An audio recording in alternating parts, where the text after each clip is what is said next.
저는 중앙대학교 의과대학에 근무하고 있는 홍성종 교수입니다. 오늘은 여러분들에게 간흡충이 담즙에서 어떻게 생활을 하고 어떤 그 성질을 가지고 담즙으로 찾아가는지 담즙 주성에 대해서 여러분들에게 말씀드리겠습니다. 간흡충 성충은 크기가 1 내지 2 내지 3cm 정도 되는 크기입니다. 기생 부위가 담관입니다. 그래서 이 간흡충 성충은 민물고기를 생식하시면 민물고기에 들어있던 피낭유충을 사람이 살아있는 상태로 섭취하기 때문에 이 기생충이 십이지장에서 탈랑해가지고 간으로 가서 성충으로 자라서 감염을 일으키게 됩니다. 이 잠복 기간이 한 달 내지 2달 정도 됩니다. 그리고 간흡충은 사람 담관 안에서 평균 3 내지 5년 정도 살게 되는데 장수하는 간흡충은 20년, 30년까지도 사람 간 안에서 살아가게 됩니다. 그래서 간흡충에 감염되면 담관 상피에 이 기계적인 자극을 줘서 상피 세포가 이렇게 많이 과증식하게 되고 그 과증식된 그 담관 둘레에 염증 세포들이 이렇게 몰려들어 가지고 그 세포들이 이제 섬유를 만들어내기 때문에 담관 둘레에 섬유질이 이렇게 많아져서 담관벽이 두꺼워지고 그로 인해서 간 실질이 줄어들기 때문에 간 기능이 떨어지는 이런 병을 일으키기도 하고 간흡충이 이제 자라서 성충이 되면 담관을 막기 때문에 저수지 뚝이 막히는 것처럼 담즙이 흘러내리지 못해가지고 담즙이 울체되어서 그로 인해서 폐쇄성 황달을 일으키기도 합니다. 이런 그 간 병변은 간흡충이 분비한 분비물이 독성 작용을 갖고 있기 때문에 간흡충이 직접 접촉하지 않는 저 멀리 떨어져 있는 가느다란 모세 담관까지 거의 같은 병변이 진행되는 이런 병리학적인 특성을 가지고 있습니다. 그래서 간흡충에 감염되면 담즙이 흘러내려와서 지방 성분을 소화 흡수시키지 못하기 때문에 소화불량이 있고 간이 부어서 상복부에 둔한 통증을 느끼게 되고 그리고 이제 폐쇄성 황달이 간흡충에 감염되어 있는 동안 만성적으로 계속 지속되게 됩니다. 그래서 간이 커지니까 그로 인해서 간 기능이 떨어지고 해서 간이 병변 상태에 있기 때문에 복수, 정상적으로는 복강 내에 액체 성분, 윤활유와 같은 기능을 하는 액체가 아주 소량 들어 있어서 소화관들이 서로 유착되는 것을 막아주는 기능을 하는데 그 복수가 늘어나서 배가 이렇게 빵빵하게 커지는 그런 복수 증세를 보이기도 합니다. 이런 건 이제 만성 감염되고 간흡충에 여러 마리 많이 감염되어 있을 때 나타나는 그런 증상이 됩니다. 그리고 이제 간흡충의 수명이 10년, 20년 이렇게 된다고 그랬잖아요. 그래서 만성 감염되면 그 담관 둘레에 있는 섬유질 성분들이 점점 많아져서 그로 인해서 간 경변을 일으킬 수도 있어요. 만성 감염된 경우에. 우리나라에서는 간흡충에 많이 감염된, 중감염된 환자들이 많지 않기 때문에 이렇게 심한 증세를 보이는 경우는 드물지만 과거에는 우리나라에 이런 환자들이 굉장히 많았습니다.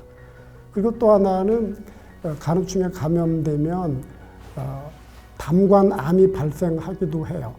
담관암이 발생되는 경우는 보통 오래 감염됐을 경우에 발생될 수 있다고 이렇게 생각하기 쉬우신데 그것보다는 최근 그 태국이나 혹은 우리나라에서 이렇게 역학조사를 해서 후향적으로 연구한 결과들을 보면 간흡충에 많이 오래 감염됐을 경우에는 담관암 발생 빈도가 더 높아지기는 하지만 간흡충에 소수 감염되고 그러니까 경감염되고 단기간 감염됐더라도 담관암이 발생될 위험성이 걸리지 않았을 때보다 훨씬 높다는 겁니다.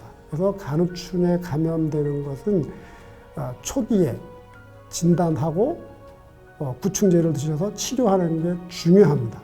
근데 더 중요한 거는 간흡충에 걸리지 않는 겁니다. 여담으로 말씀드리면 의학을 크게 두 개로 나누면 예방의학과 치료의학으로 나눌 수 있습니다. 그래서 걸린 뒤에 치료하는 것보다는 예방하는 것이 훨씬 경제적이고 안전한 방법입니다. 그래서 앞으로 여러분들이 어떤 병이든지 예방이 치료보다 우선이라는 것을 꼭 염두에 두시기 바랍니다. 감염성뿐만이 아니라 그 만성, 대사성 이런 여러 가지 질환도 마찬가지라고 저는 봅니다. 그런데 간흡충이 담관 안에 들어가서 생활하게 되고 담관에 가기를 좋아하는데 담즙은 계면활성제라고 해서 비누같이 지방을 유화시켜 가지고 소화 흡수를 돕는 그런 아주 중요한 장내 생리 물질입니다. 그런데 이게 계면활성제, 그러니까 표면 장력을 깨트리는 성질이 있기 때문에 여러 가지 생물체들의 그 세포막이 지방으로 되어 있는데 그걸 부셔뜨립니다. 그래서 이 간흡충과 같은 이런 생물체들에게는 그 담즙은 극한 생활 환경이 됩니다. 그래서 담즙에서 서식하는 생물체는 기생충 몇 종류와 그리고 미생물 몇 종류가 있을 정도들입니다. 그래서 극한 상황인데도 불구하고 간흡충은 담즙으로 가고 담즙에서 잘 살아남습니다. 그러면 제가 갖는 첫 번째 큰 질문은 간흡충은 그런 극한 환경인 담즙으로 왜 열심히 달려갈까 하는 궁금증입니다. 그래서 그 큰 질문을 이제 3개 정도의 작은 질문으로 나누는데 첫 번째 질문은 그러면 담즙으로 달려가는데 간흡충이 어떻게 담즙을 찾아서 담즙으로 달려갈까 하는 궁금증이 있습니다. 그래서 오래전에 기생충 학자들이 동물 실험을 했습니다. 토끼의 총수담관을 배를 열어서 이렇게 실로 묶고 그 다음에 간흡충을 감염시킨 다음에 2-3달 뒤에 토끼를 잡아가지고 담관을 열어보니까 간흡충이 없더라. 그래서 토끼에서 간흡충은 십이지장에서 피낭유충이 탈락돼가지고 그 유충이 총수담관을 거쳐서 간으로 들어간다 라고 발표하게 되었어요. 그래서 이 내용이 지금까지 그대로 교과서에 실려 있고 모두들 그렇게 알고 있습니다. 그런데 저는 궁금한 점이 있어요. 그분들이 12장에서 담관까지 가는데 4시간 내지 7시간 걸린다고 그랬는데 납득할 수 있어요. 왜냐하면 내 담관 점막도 그렇고 12장 점막도 그렇고 미끄러워요. 근데 간흡충, 유충은 길이가 150 마이크론밖에 안 돼. 근데 얘가 자벌레처럼 이렇게 올라가야 돼요. 그러면 150 마이크로미터인데 실제 접었다 폈다 하는 거리는 뭐 50 마이크로미터 정도밖에 안 되잖아요. 근데 12장에서 담관까지 거리가 엄청 멀어요. 그래서 이분들이 하시는 말씀이 그럴 수 있다라고 수긍을 할 수도 있어요. 그래서 저는 사실은 제가 기생충학을 시작하고 공부를 해보니까 그 중에 관심이 있었던 게 간흡충인데 이분들의 설명이 진짜 사실일까? 단순하게 붙들어 매놓고 근리 안 지나갔으니까 거꾸로 해석해서 그 담관으로 지나가야지만 된다라는 논리를 한 번쯤은 재검증해 봐야 되지 않겠나 이런 생각을 하고 있었는데 한 10여 년 전에 환자 진료에서 많이 암 환자 진료에 사용하고 있는 PET-CT라는 장비를 접하게 됐어요. 그래서 PET-CT는 CT라는 진단 장비와 PET라는 진단 장비를 합쳐놓은 겁니다. 그래서 CT는 해부학적인 영상 자료를 모아서 여러분들 쉽게 생각하시면 엑스레이 사진을 만드는 거고, PET는 동위 원소를 주입해서 그 동위 원소가 발산하는 방사선 정보를 수집해서 XY 좌표를 가지고 위치를 잡아주는 그런 진단 장비입니다. 그래서 이 두 가지를 합치면 동위 원소가 어떤 장기에 많이 집중되는지를 알아낼 수 있는 그런 장비예요. 그래서 저는 이 장비를 이용해서 간흡충이 우리가 쉽게 구할 수 있는 실험 동물인 토끼에서 어떻게 이동하는지를 추적해 보고자 했습니다. 그래서 간단히 그 동위원소를 말씀드리면, 제가 사용한 동위원소는 포도당 유도체인 디옥시글루코겐이라는 건데, 이 디옥시글루코겐의 동위원소, 즉 불소 동위원소를 표지했어요. 이 불소 동위원소는 반감기가 110분, 그러니까 2시간 정도로 짧아요. 그래서 4시간 지나면 동위원소 방사선 활성이 4분의 1이 되고, 그 다음에 6시간이 지나면 8분의 1로 줄어들고, 그래서 하루쯤 지나면 방사선 동위원소가 체내에서 거의 없어지다시피 그렇게 아주 미약하게 되는 그런 동위원소라서 이거를 환자 진료에 사용을 합니다. 그래서 포도당 동위원소가 폐지된 것을 사용해서 실험을 하고자 했습니다.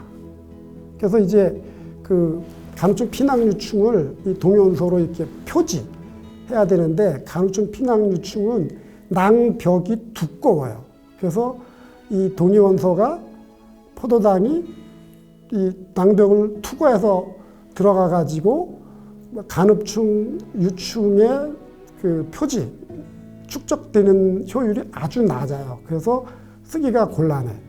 그래서 이제 이 간흡충 피낭유충을 탈랑시켜서 유약충을 만든 다음에 이거를 시험관에서 동위원소로 태깅을 합니다. 근데 제가 실험을 할 때 간흡충 피낭유충을 24시간 동안 굶기면 간흡충이 가지고 있는 포도당을 다 소비했기 때문에 더 많이 고농도로 동위원소가 표지될 거라고 생각해서 굶긴 거하고 그냥 탈랑시켜서 바로 신선한 거하고 같이 실험을 해봤더니, 굶긴 거나 신선한 거나 표지되는 효율, 농도가 비슷해서 굶기지 않고 바로 표지된 걸 사용하기로 했어요. 왜 그러냐면 신선한 게 더 활성이 좋고 생존율도 좋고 반응에 대해서도 민감할 거라고 생각해서 신선한 거를 쓰기로 했어요.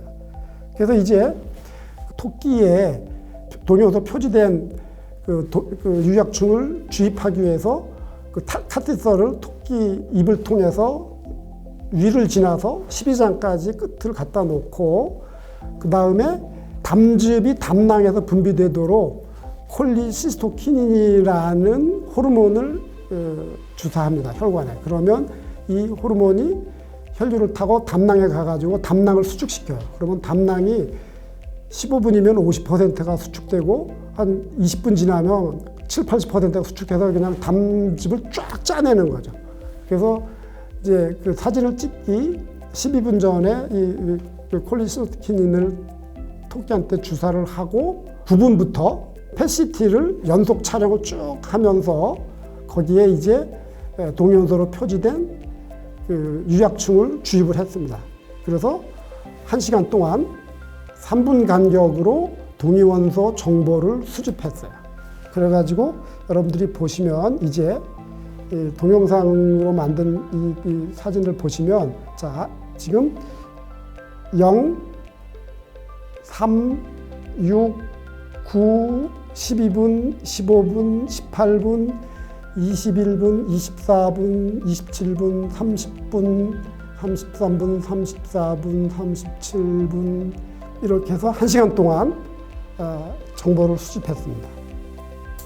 그러면 그 간이 있는 부위에 동위원소가 이렇게 반짝반짝하면서 사라졌다 나타났다 하는데, 이거는 간흡충, 유약충이 12장에서 간내 담도에 도달했다는 것을 의미하게 됩니다. 그래서 이거를 이제 그 그래프로 그려서 보여드리면, 벌써 주입하고 9분이 지나면 간 내에, 간 안에 동위원소 신호가 나타나요. 그 얘기는 9분 지나면 벌써 12장에 있는 간흡충, 유약충이 간까지 왔다는 의미입니다.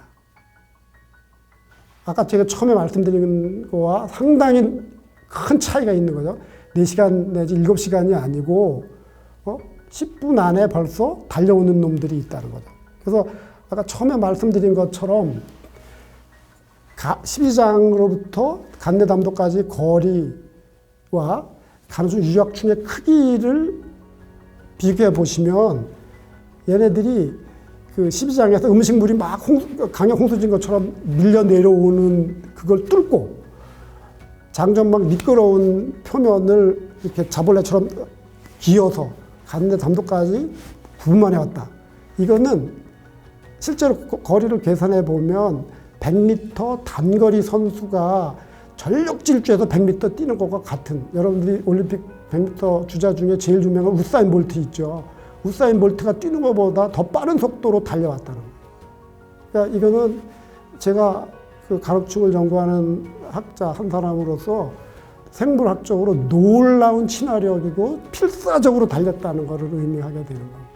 그 간흡충이 담즙을 좋아하는데 이럴 정도로 좋아하고 필요하다라는 것을 알게 됐고, 그래서 간흡충이 진짜 간도에 도착했는지 2달 뒤에 토끼를 잡아가지고 병리조직 표본을 만들어서 담관 안에 들어있는 거를 확인을 하고 그걸 쥐어짜가지고 거기에서 간흡충 성충을 골라서 우리가 12장에 이렇게 동영도를 표지해서 주입한 간흡충이 담도를 거쳐가지고 간내에서 정착해서 성충까지 자랐다. 이런 거를 보여드렸습니다. 그러면 이런 극한 환경에 간흡충이 달려가게 되는데, 그러면 담즙에 있는 어떤 성분이 간흡충한테 그렇게 매력적일까라고 바꿔 말씀드릴 수 있어요. 친화성이 어떤 게 있을까. 그래서 이제 그 시험관 내에서 그걸 분석하기 위해서 홈통을 만들고 거기에다 이제 배양액을 넣고 한쪽 끝에 이제 담즙을 떨어뜨리면서 이 홈통 가운데에 있는 유약충이 그 담즙 쪽으로 이동을 하는지 안 하는지, 얼마나 빨리 이동하는지, 이제 이런 것들을 이제 관찰하면서 계측해서 실험을 했어요. 근데 이 실험은 항온 항습 상태를 유지하기 위해서 인큐베이터 안에서 실험을 했는데, 그 인큐베이터가 이 방만한 인큐베이터예요. 그래서 이 방만한 인큐베이터를 37도, 습도를 70 내지 80%를 유지했어요. 이거는 한증막이나 마찬가지, 한증막. 그 이유는 이 홈통에 배양액을 부어 놓는데 이 배양액이 온도가 올라가면 증발이 돼가지고 온도가 내려가요. 그래서 온도가 37도로 유지되지 않기 때문에 이 온도를 유지하기 위해서 습도를 높인 거예요. 그래서 이 안에서 관찰을 4시간 동안 해야 되는데, 이 실험을 해준 우리 연구원이 고생을 엄청 했어요. 몇 달 동안 한증막 같은 실험실 인큐베이터 안에 들어가서 계속 들여다보면서 관찰하면서 기록하면서 이 실험을 했기 때문에 연구원들에게 제가 개인적으로 미안하고 고맙고, 그리고 그런 어려운 실험을 잘 해준 그 연구원들에게 그 찬사를 보냅니다. 그분들의 공로가 있어서 이 데이터가 얻어질 수 있었던 겁니다. 그래서 그 담즙을 떨어뜨려 보니까 낮은 농도에서부터 농도가 올라갈수록 농도 의존적으로 담즙 쪽으로 가는 그 유약충이 이동하는 것들을 볼 수 있었어요. 근데 담즙 농도가 어느 정도 높아지면 이 유약충이 계속 담즙 쪽으로 가는 게 아니라 반대쪽으로 가요. 우리 보통 생각할 때는 농도가 높아지면 높아질수록 더 빨리 가야 되는데, 농도가 높아지면 반대쪽으로 가요. 그래서 이 결과를 보고 굉장히 당혹스러웠어요. 지금 말씀드린 것처럼 이게 일반적인데 그렇지 않은 현상이 나타나서. 그래서 이걸 어떻게 해석을 해야 될지 사실은 개인적으로 오랫동안 고민을 했어요. 그래서 두 번째로는, 그러면 담즙 안에 있는 어떤 성분이 매력적이고 어떤 성분이 싫어하는 성분인가를 찾기 위해서 담즙산 성분을 찾아봤어요. 그랬더니 콜릭액시드가 33.8%, 디옥시콜릭액시드가 23.6%, 체노디옥시콜릭액시드가 39%, 그리고 우르소 디옥시콜릭액시드, 여러분들이 보통 우루산 그래서 영양제로 드시는 그 우르솔데옥시콜릭 액시드가 2.7%, 그리고 리소콜릭 액시드가 1% 이렇게 있어요. 근데 맨 끝에 있는 리소콜릭 액시드는 우리 몸에서 만들어지고 분비되고 이용되는 그런 담즙산 성분인데, 이게 대장암의 발암 물질이 될 수도 있는 이런 양면적인, 양쪽 다리 선 칼 같은 그런 생물학적인 생체 내에 있는, 우리 몸 안에 있는 담즙산이에요. 그래서 이제 우선 맨 처음에 있는 콜릭 액시드를 가지고 아까 말씀드린 그 홈통에서 똑같은 실험을 했어요. 그랬더니 이게 농도가 그냥 50, 100 혹은 200밀리몰라로 농도가 높아질수록 굉장히 빠른 속도로 콜릭 액시드 쪽으로 이동을 해요. 그래서 얼마나 빠르냐? 홈통 안에 콜릭 액시드를 떨어지면 2, 3분 지나면 거의 끝까지 가요. 그런 정도로 빨리 움직여요. 그래서 이 토끼 체내에서 그렇게 빨리 움직인 그런 결과를 저희가 얻었잖아요. 그래서 생체 내에서 움직이는 게 이제 이 시험관 안에서 다시 이제 확인이 된 거죠.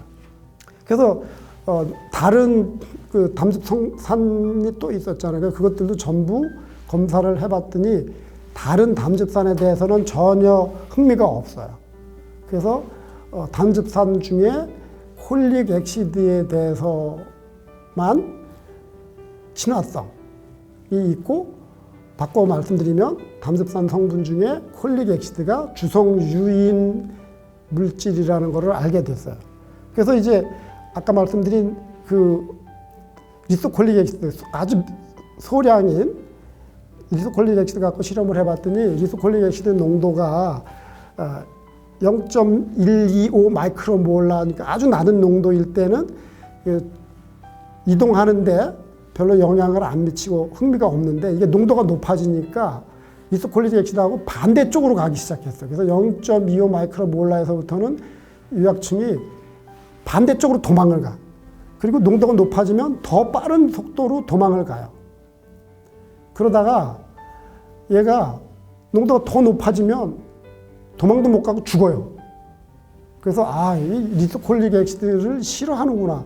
더군다나 높은 농도는 싫어하는구나. 그래서 콜릭 액시드에 대한 친화성이 있는 것처럼 리소콜릭 액시드에 대해서는 농도 의존적으로 회피성을 갖고 있구나 하는 걸 이제 알게 됐죠. 그래서 아까 처음에 제가 담즙산을 그냥 농도를 높이면 친화성을 갖다 나중에 반대쪽으로 간다고 그랬잖아요. 그러니까 반대쪽으로 가는 이유는 담즙산에 들어있는 리소콜릭 액시드의 절대 농도가 높아지니까 그걸 피해서 반대쪽으로 갔다라는 걸 이제 해석하게 됐어요. 그래서 앞에서 궁금증이 있었던 거, 머리 아프던 게 여기서 이제 해소가 됐죠. 그래서 이제 시험관을 보면 이게 이제 시험관 한쪽에 담즙을 떨어뜨리거나 담즙산을 떨어뜨리면 시간 지나면 이게 확산이 돼가지고 농도 차이가 없이 똑같아져요. 그러면 간흡충이 이동하던 속도를 늦추고 거기에서 이제 주위 환경이 똑같이 바뀌어져 있으니까 적응에 가만히 있는데, 거기다 다시 콜릭 액시드를 또 떨어뜨리면 얘가 재활성이 돼서 또 콜릭 액시드 쪽으로 이동해. 그래서 시간이 조금 지나면 또 평형이 되니까 가만히 있다가 또 떨어뜨려주면 또 농도 차이가 생기니까 또 그쪽으로 이동하는 거예요. 그래서 생체 내에서 보면 담즙이 그 12장에 있는 담도 입구에서 나오면 이게 밑으로 내려갈수록 장 내용물과 섞여서 희석되니까 이게 농도가 낮아지잖아요. 그래서 이게 농도 구배가 생기니까 12장에서는 간흡충, 유약충이 담즙의 농도 구배를 따라서 빠르게 담관 입구로 이동해 올라가는구나 하는 것을 우리가 이 결과를 가지고 해석할 수 있었어요. 그래서 이제 이 동영상을 하나 보여드리는데, 이 동영상은 각각 실험했던 콜릭 액시드와 리소콜릭 액시드에 대해서 간흡충이 어떻게 반응하는지를 한 시야에서 보여드리는 거예요. 이 실험에는 유약충, 작은 벌레 갖고 실험한 것도 있는데, 그거는 현미경 사진이라서 이동하는 실감이 안 나요. 벌레를 따라가면서 이렇게 촬영을 했기 때문에. 그래서 성충은 한 시야에서 다 보여드릴 수 있어서 성충으로 실험한 걸 보여드립니다. 그래서 여기 지금 보시면 이 유약충이 콜릭 액시드에서는 쪽으로는 막 빠르게 전진하는데, 리소콜릭 액시드 쪽으로는 주춤주춤하다가 뒤쪽으로 가요. 근데 이걸 자세히 보시면 리소콜릭 액시드에 대해서 간흡충이 이렇게 후진을 하는 게 아니고 조금 반응을 하다가 유턴, 획 돌아서서 반대쪽으로 막 도망을 가요. 반대쪽으로. 그러니까 리소콜릭 액시드에 대해서는 진짜 싫어하고 실제로 회피하는 그런 반응 양상, 행동 양태를 보이는 걸로 봐서 리소콜릭 액시드는 진짜 싫어하는구나. 우리가 이렇게 알 수 있어요. 그래서 인체 해부에서 그 담도, 담관이 어떻게 쓸개즙하고 연결되어 있고 간하고 연결되어 있는지를 보시면 12장에서 올라온 총수담관이라 해서 굵은 관이 올라가다가 중간에 가지를 쳐가지고 담낭이 있고 그걸 삼각지를 지나서 계속 앞으로 가면 이제 간 안으로 들어가는 담관이 이렇게 연결이 됩니다. 근데 우리가 일반적으로 생각하면 담낭은 공간이 넓어요. 운동장이 커. 간내 담도는 가늘고 점점점 좁아져. 근데 사람이나 실험동물에서 보면 간흡충이 담낭에는 안 들어가. 담관이 꽉 차서 더 들어갈 틈이 없어도 담낭에 안 들어가. 그래서 늘 궁금했어요. 왜 그 담낭에 간흡충이 안 가는지. 아까 처음에 실험했을 때처럼 담즙 농도가 높으면 친화성을 더 많이 보이는데 그럼 더 높은 농도의 담낭에는 왜 안 들어갈까? 궁금한 그런 생물학적인 궁금증이 계속 남아 있었는데 앞에서 말씀드린 리소콜릭 액시드에 대해서는 고농도이면 싫어한다. 그런 겁니다. 그러니까 담낭의 생리학적인 기능은 간에서 담관으로 분비된 담즙을 음식물이 십이장에 내려오지 않는 동안에는 담낭으로 모아. 그래서 담낭에서 농축시켜서 가지고 있다가 음식물이 십이장에 내려오면 그 자극을 받아가지고 십이장 벽에서 점막에서 분비된 콜리시스토킨이라는 아까 제가 동물 실험에서 사용했던 그 호르몬이 분비돼서 혈류를 타고 담낭을 이렇게 가서 자극하면 담낭이 수축되는, 그러니까 담낭은 담즙 농축 저장 창고예요. 그래서 농도가 리소콜릭 액시드 농도가 훨씬 높아. 보통 담관 내 담즙보다 담낭 내 담즙 농도는 4 내지 7배 높아요. 그러니까 그런 리소콜릭 액시드의 농도가 높기 때문에 간흡충이 올라가다가 담낭 쪽으로 안 들어가는 거예요. 그리고 그 담관이 꽉 차도 그 담낭 쪽에는 리소콜릭 액시드 농도가 높기 때문에 계속 글리 안 들어가고 담관 안에서 그냥 복새통을 치고 있는 거죠. 그래서 이제 이것도 시험관 내에서 실험한 결과를 가지고 이런 걸 해석할 수 있게 되었습니다.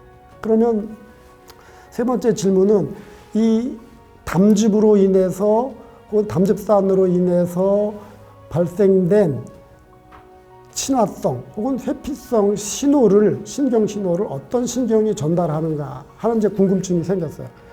제가 실험할 때까지 한 6, 7년 전까지는 간흡충이 속하는 흡충류나 좀 납작하게 생기고 마디가 많이 연결된 조충류에서 보고된 신경은 글루타민 신경, 그 다음에 콜린 신경, 세로토닌 신경이 있었어요. 그래서 이 신경에 대한 활성을 도와주는 물질이나 신경의 신경 전달을 억제하거나 차단하는 물질들이 사람이나 고등동물에서 많이 연구되어 있고 사용되고 있어요. 그래서 그런 억제제를 이용해서 간흡충에서 어떤 신경이 담즙 유발 신경 신호를 전달하는지를 실험을 해봤어요.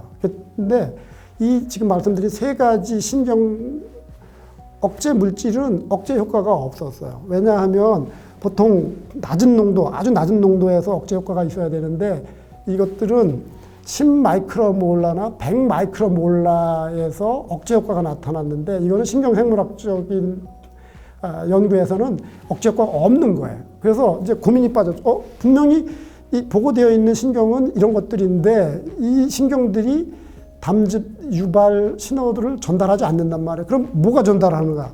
이제 고민이 빠졌어요. 그래서 이게 이제 두 번째 머리 아픈 일이 생긴 거예요. 그래서 이제 여러 가지 이제 제가 실험한 것 중에 그 간흡충을 배양하면서 영양 배지의 여러 조성을 바꿔주면서 어떤 영양 배지가 제일 간흡충에게 좋은지 뭐 이런 실험을 할 때 거기에 다른 성분들을 넣어주는데 그 중에 담즙을 넣어주면 게으르게 가만히 이렇게 흐물흐물하고 꾸물꾸물한다고 그럴까? 그러던 간흡충이 담즙을 넣어주면 막 좋다고 막 이렇게 활발하게 움직여요.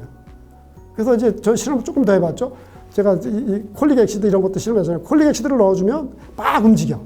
근데 그 친화성이 없는 다른 디옥시콜릭 액시드나 뭐 다른 담즙산을 넣어주면 거기는 반응 안 하고 그냥 게으르게 이렇게 낮잠 자는 것처럼 그러고 있어. 그래서 콜릭 액시드나 담즙산에 대해서 넣어주면 간흡충이 흥분하는구나. 그렇게 알게 됐죠. 그래서 그럼 신경 중에 흥분 신경 신호를 전달하는 신경이 뭔가?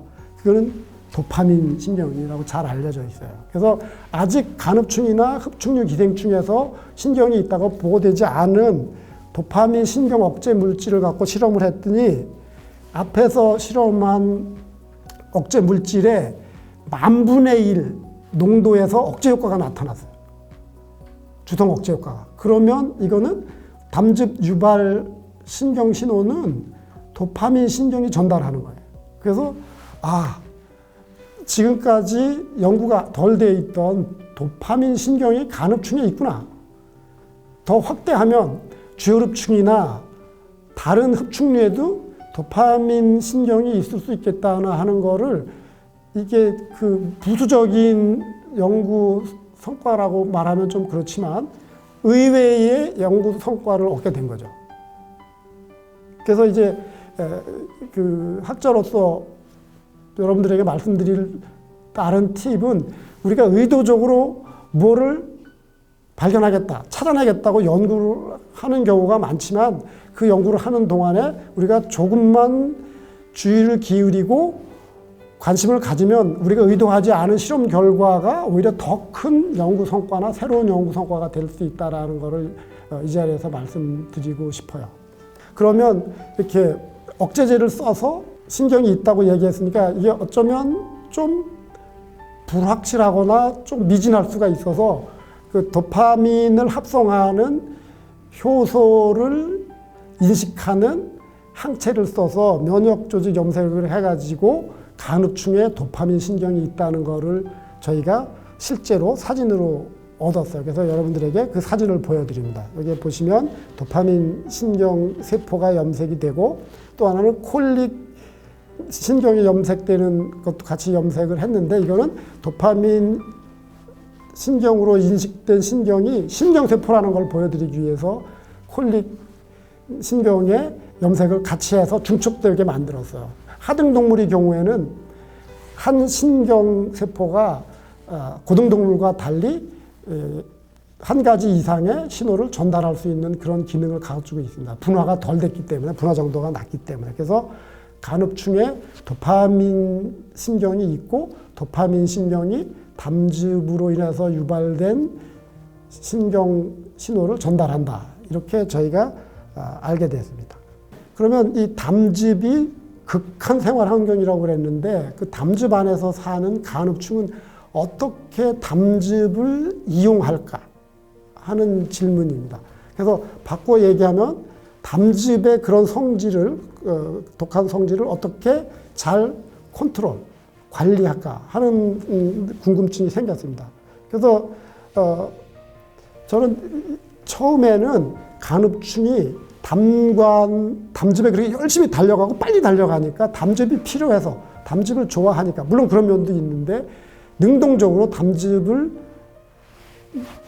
흡수해서 활용할 거라고 생각했어요. 근데 조금 더 생각을 하면 담즙이 그런 계명활성제의 독성이 강하기 때문에 그게 많이 들어오면 통제가 안 되는 상태로 들어오면 간흡충이 생존할 수가 없는 독이 될 수 있잖아요. 그래서 이걸 어떻게 매니지할까 하는 거가 계속 궁금했어요. 그래서 우선 사람이나 고등동물에서 보면 담즙은 간하고 장 사이를 계속 순환합니다. 그래서 담즙이 간세포를 통해서 담관으로, 간에 있는 담관으로 분비되면 그게 이제 담관을 통해서 십이장으로 내려오고 소화 기능을 한 다음에 소장 그 하부 끝부분에 있는 회장에서 다시 흡수가 돼서 문맥을 타고 간으로 운반돼서 간에서 다시 담관으로 분비되는 이런 장, 간, 순환을 무한대로 반복하고 이 과정에서 99.9% 이상이 재흡수돼서 계속 순환되고 아주 미량만이 장 내용물과 섞여서 대변으로 배출돼요. 그래서 대변 색깔이 노란 이유는 이 아주 미량으로 배출되는 담즙이 음식물, 소화된 음식물을 염색해서 노란 색깔이 나는. 그래서 이런 그 순환에 필요한 그 담즙이 이동하는 통로가 잘 연구되어 있어요. 그래서 그 소장, 말단, 회장, 점막, 육모 끝에 있는 세포 안으로 담즙을 받아들이는 통로가 있고 그 장상피 세포에서 장 내에 분포하는 혈관으로 다시 세포 안에 있는 걸 내보내는 그런 통로가 있고 다시 간으로 오면 간세포 사이에 있는 담즙을 간세포로 받아들이는 통로가 있고 간세포에서 다시 담관 혹은 간세포 사이 공간으로 담즙을 내보내는 통로 이런 것들이 여러 개가 있어요. 고등동물에서는. 그래서 간흡충에서는 어떤 통로가 있고 어떻게 기능을 할지를 궁금해했어요. 그래서 제가 이 간흡충에서 이런 통로들을 찾아내는데 우선 간흡충의 유전자 정보 은행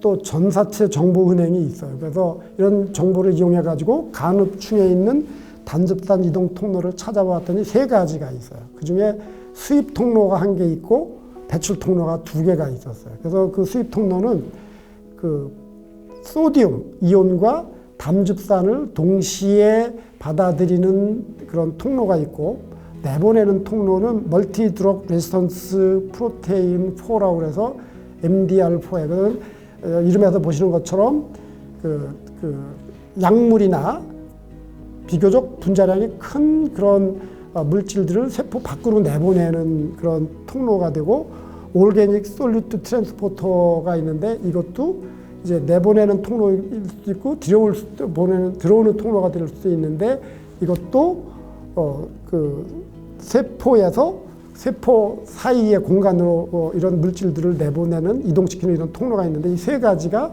간흡충 전사체 은행에서 있는 걸로 저희가 이제 찾아가지고 그거에 대한 분자생물학적인 그 연구를 다 하고 그 다음에 이제 간흡충에서 어떻게 기능을 하는지를 간흡충 성충을 이용해서 실험을 했습니다.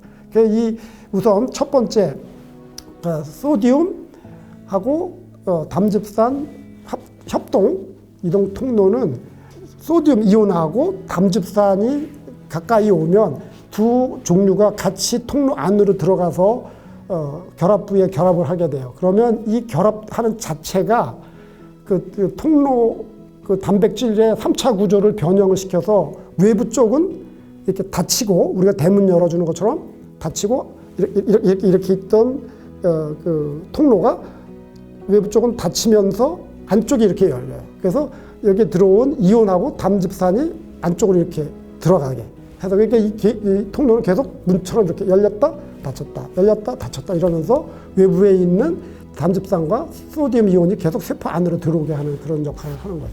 두 번째로 그래서 이제 담즙산 통로가 간혹충에 어디에 어느 조직에 분포하는지를 보기 위해서 면역 조직 염색을 했는데 저희는 이게 표면에 표피 쪽에 있을 줄 알고 염색을 했는데 놀랍게도 염색 결과를 보니까 표피 쪽보다는 이게 간흡충 내부 쪽에 더 많은 거예요. 내부 조직에. 그래서 제가 처음에 말씀드린 것처럼 이 간흡충이 담즙산을 능동적으로 이용할 거라고 생각했던 거하고는 좀 거리가 있어요. 그래서 이걸 또 이제 어떻게 해석해야 되나지? 세 번째 이제 고민이 생긴 거죠. 그래서 이 면역 조직 염색은 미세 구조에 가까이 섬세한 구조를 보기가 좀 그 해상력이 낮아서 면역 청각 염색을 해가지고 더 확대해서 보니까 표피 쪽에는 역시 없어요. 그리고 표피 아래층의 내부 조직에 더 많이 분포를 하고 이 소화관을 보니까 소화관도 이 간흡충이 담즙 안에 살면서 그 담즙 내용물을 그냥 먹기 때문에 소화관 안에도 담즙이 꽉 차 있어요. 그래서 그럼 소화관 안에는 소화관 그 사람의 회장 육모 끝에 외부에서 담즙산을 흡입하는 통로가 있으니까 간흡충도 그러면 이 소화관 육모에서 담즙산을 흡수하나? 그래서 거기 들여다봤는데 거기 없어요. 소화관 육모나 점막 외부 쪽에는 없고 오히려 표피에서처럼 내부 조직 쪽에 더 많아. 그래서 저 밑에 내려가가지고 이제 배설하는 오줌통 같은 배설낭을 보니까 배설낭에서도 이게 농도가 높지 않아. 그래서 내부 조직 세포에 많다? 그럼 이 기능이 뭘까? 이게 궁금하잖아요. 외부에서 흡수하는 기능을 하기를 바랬는데 그게 아니고 안쪽에 많아. 그 안쪽에서 무슨 일을 할까? 궁금하잖아. 장 상태에도 없어, 표면에도 없어, 안쪽에 있어. 그러면 이제 처음에 설명드릴 때 간 세포에 있는 수입 통로는 외부에서 받아들이는 게 아니라 간 세포 사이에 있는 담즙산을 받아들인다. 그래서 담관이나 다른 쪽으로 내보낸다. 이런 설명을 드렸잖아요. 그래서 이 경우에 간흡충의 경우에는 사람의 장에 있는 담즙산 이동 통로 기능보다는 간에 있는 이동 통로 기능을 할 가능성이 높겠다라는 거를 여기서 약간 이제 짐작을 하고 실제 그럴지 아닐지를 검증하는 실험을 하기 시작했어요.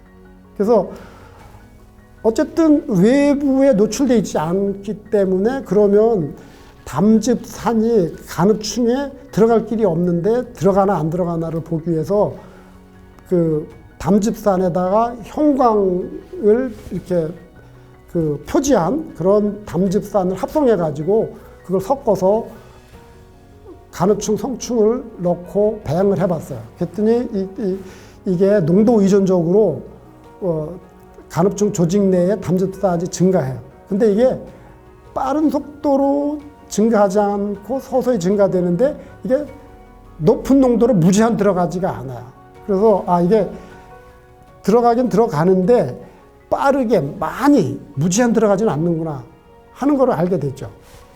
그래서 그러면 이동 통로가 어떤 기능을 할까 보기 위해서 이동 통로 억제제를 가지고 흡수하는 그런 이동 통로를 억제시켰더니 안 받아들이면 간흡충 그 조직 내에 담즙산이 없거나 낮아야 되잖아요. 근데 거꾸로 억제시켰더니 간흡충 조직 내에 담즙산이 더 많이 울체돼, 고여 있어. 그 얘기는 조직 내에서 담즙산 이동이 억제돼서 배출되지 않기 때문에 더 많이 울체됐다. 그러니까 이 통로는 외부에 있는 담즙을 간흡충 조직 내로, 체내로 받아들이는 기능을 하는 게 아니고 조직 내에 들어온 담즙산을 몸 밖으로 내보내는 기능을 하는 거다라고 해석을 할 수 있고, 그렇게 되니까 제가 가설을 세웠던 이 간흡충의 담즙산 이동 통로는 고등동물의 소장에 있는 담즙산 통로가 아니고 간에 있는 담즙산 통로들의 기능을 할 거라는 거를 이제 심증을 조금 굳히게 된 거죠. 그래서 분포와 기능을 보니까 이거는 배출에 관여하는 거다. 세포 안으로 들어오는 기능을 하지만 전체적으로 보면 담즙산을 간흡충 체외로 배출시키는 기능을 할 거라는 거를 알게 됐어요. 그래서 이거를 억제시키면서 배양을 해봤더니 그 담즙산 통로가 열려 있고 기능을 할 때보다 담즙산 기능을 억제시키면 간흡충의 수명이 짧아지는 그런 결과를 얻게 됐어요. 그래서 간흡충은 담즙산을 생리조절 물질로 이용을 하지만 그게 필요 이상으로 체내에 축적되거나 머무르는 거는 좋은 기능이 아니다. 그래서 계속해서 담즙산을 체외로 배출시키는 그런 기능을 하고 있구나 하는 걸 알게 됐습니다. 그래서 이제는 세포 안으로 들어오는 이 담즙산 통로가 이제 충체 외표, 표면이나 장 상피 세포에 있으면 안 되는 이유를 설명할 수 있게 됐어요. 그래서 담즙에는 소디움 이온 농도가 145 밀리몰라 농도예요. 그에 비해서 보통 세포 내에 있는 소듐 이온 농도는 15 밀리몰라야. 그러니까 13배 이상 담즙산에서 소듐 이온 농도가 높아요. 두 번째, 담즙에는 담즙산이 담즙의 10%가 있어요. 근데 간흡충 조직 내에는 담즙산이 제로야. 그러면 이 담즙산 이동 통로는 농도 구배가 소듐 이온이나 담즙산의 농도 구배가 있으면 그냥 밀려 들어가는 통로예요. 그렇기 때문에 이 농도 구배가 이렇게 10배 내지 무한대로 높은 그 위치에 표피에 존재하면 담즙산과 소듐 이온이 무제한 들어가기 때문에 간흡충 죽어버려요. 터져서. 그래서 표면에 노출되어 있을 수가 없다 하는 거를 얘기할 수 있고, 두 번째로는 그 중간엽 조직의 내부 조직에 분포하면서 이 내부 이동에 중요한 기능을 한다. 그래서 그 기능하지 않으면 간흡충이 죽게 된다. 그래서 여러분들 이제 표에서 보시면 이 간흡충 이동 통로, 수입 이동 통로는 중간엽 조직 세포들에 주로 분포하면서 조직 내의 이동에 기여한다. 그걸 알 수 있었습니다. 그래서 이제 세포 안으로 들어가는 건 이제 이렇게 설명이 됐는데, 그러면 세포에서 세포 밖으로 내보내는 담즙 통로가 또 두 가지 더 있다고 그랬잖아요. 그 중에 MRP4는 세포 안에 있는 담즙산이나 유해 물질들을 에너지를 써가면서 세포 밖으로 퍼내는 통로예요. 그래서 얘들은 ATP를 씁니다. ATP. 그래서 그 통로에 세포질 쪽에 있는 구조에 ATP 바인딩 도메인이 있어요. 그래서 이 MRP4를 3차 구조로 만들어 가지고 컴퓨터상으로 분석해 보니까 간흡충 MRP4는 그 ATP 바인딩 도메인이 두 개가 있고, 그게 다른 고등동물에서의 통로와 마찬가지로 보존이 잘 되어 있어서 간흡충에서도 MRP4가 에너지를 써서 세포 내에 있는 담즙산을 세포 밖으로 퍼내는 그런 그 통로, 펌프 기능을 잘 할 것이라고 이렇게 저희가 해석을 하게 됐고, 면역 조직 점색을 해보니까 이것도 역시 중간엽 조직에 주로 분포하고 있어서 SBAT와 같은 기능, 조화를 이루면서 잘 기능할 것으로 해석이 됐습니다. 그리고 세 번째 있는 담즙산 이동 통로 중에 세포에서 밖으로 퍼내는 그런 통로가 오르게닉 솔루트 트랜스포터 OST인데, 이 OST도 간흡충에서 잘 그 보존이 되어 있고 잘 그 확인이 됐고, 이 OST도 역시 중간엽 조직에 주로 분포하고 있는 것이 확인이 됐습니다. 그래서 이제 여러분들에게 보여드리는 끝에 있는 그 그림을 보시면 이 세 가지 통로가 간흡충 조직 내에 어떻게 분포하고 있는지를 보여드리고 있습니다. 그래서 SBAT, 그러니까 수입 이동 통로는 세포 밖에 있는 담즙을 세포 내로 이동을 시키고, 이 중간엽 세포에 있는 MRP4와 OST 펌프가 에너지를 써서 그리고 능동적으로 담즙산을 세포 외로 퍼내고, 그러면 그 옆에 있는 세포가 또 받아들여서 퍼들이고 퍼내고, 이런 게 연속적으로 이루어지니까 그 간흡충 조직 내에 있는 담즙산이 배설랑 가까이까지 이동하게 되고, 배설랑으로 배출돼서 배설랑에서 체외로 배출되는 그런 배설 경로를 거치게 될 것이다. 이렇게 유추를 하고 결론을 내렸습니다. 그래서 그 실험 결과와 말씀드린 것을 종합을 해서 말씀드리면, 간흡충이 12장에서 탈랑해 가지고 분비되고 있는 담즙에 들어있는 콜릭 액시드에 대한 친화성을 가지고 담관 입구로 이동을 해서 담관에 들어가고, 담관 내에서는 간 내 담도로 이동하면서 리소콜릭 액시드 농도가 높은 담낭으로 들어가지 않고 간 내 담도로 이동한다. 그리고 이런 이동을 주도하는 담즙 유도 신경 신호는 도파민 신경이 전달하는 기능을 하고 있다라고 말씀을 드리고, 그리고 이런 담즙이 간흡이나 담즙산이 계면 활성제로서 극한 환경인데 거기에서 간흡충이 담즙산을 통제하는 그런 그 분자 생물학적인 도구는 담즙산 수입 통로 SBAT와 배출 통로 MRP4 OST를 가지고 세포 사이에 있는 담즙산을 세포 내로 또 세포 밖으로 세포 내로 세포 밖으로 이렇게 연속적으로 옮겨서 배설낭을 통해 가지고 체외로 배출시킨다. 이렇게 요약을 해드릴 수 있습니다. 지금까지 제가 나름대로 여러분들이 이해하기 쉽게 풀어서 말씀드린다고 말씀드렸는데 이해하시는데 큰 도움이 됐기를 바랍니다.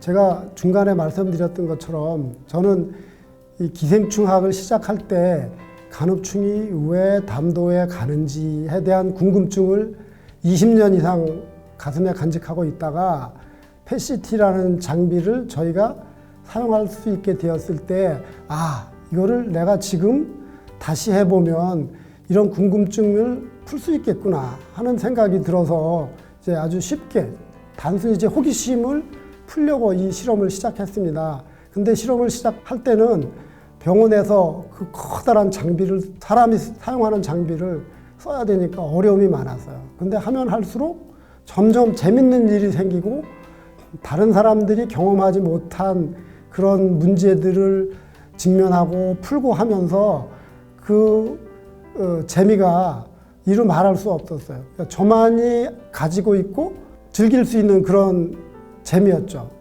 기생충학을 하면서 이거 제가 제일 좋아하는 장난감이다 라는 생각을 가지고 즐겼어요. 왜냐하면 제가 궁금한 거를 제가 갖고 있는 지식이나 혹은 장비들을 이용하면 풀어낼 수 있어요.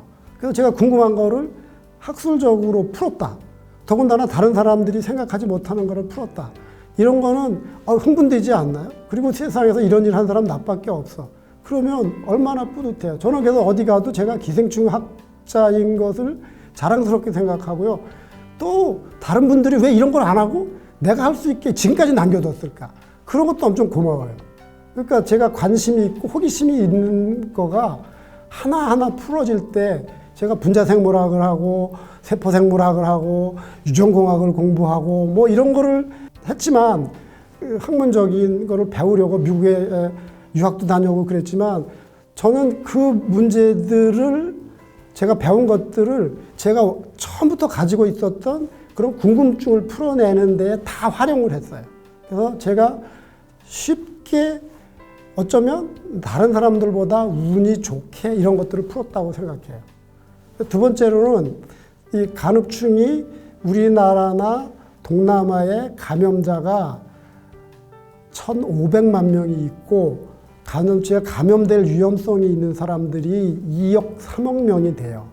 그래서 그런 분들이 간흡충을 예방하거나 혹은 더 안전하게 회를 생선을 드실 수 있는 방법이 뭔가? 간흡충에 걸리지 않게 해드리면 되잖아요. 그러니까 간흡충이 담관으로 가는 성질을 억제하거나 차단하면 회를 드셔도 유약충이 담관으로 안 가요. 그래서 예방할 수도 있는 그런 길을 저희가 찾아낼 수도 있는 거죠. 그러니까 간흡충을 예방할 수 있다는 자체가 엄청난 인류 건강 증진에 크게 기여할 수 있다는 그런 데까지 제가 이렇게 확대 해석할 수 있고요. 제 작은 호기심이 그렇게 큰 일, 큰 효과를 나타낼 수도 있다는 생각을 하면 저는 이제 오는 8월에 정년퇴직을 하지만 이 일이 후배 혹은 더 후배 누구에겐가 이런 영감을 불러일으키고 이런 일을 하고 싶다는 동기 유발이 되는 그런 일이 됐으면 아주 보람되고 영광스럽게 생각하겠습니다.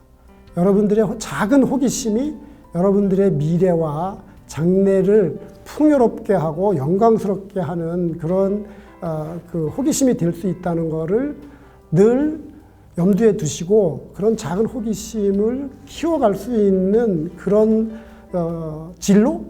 그런 방향으로 여러분들의 그 안목을 열어 가시는데 조금이라도 도움이 되기를 바랍니다. 감사합니다.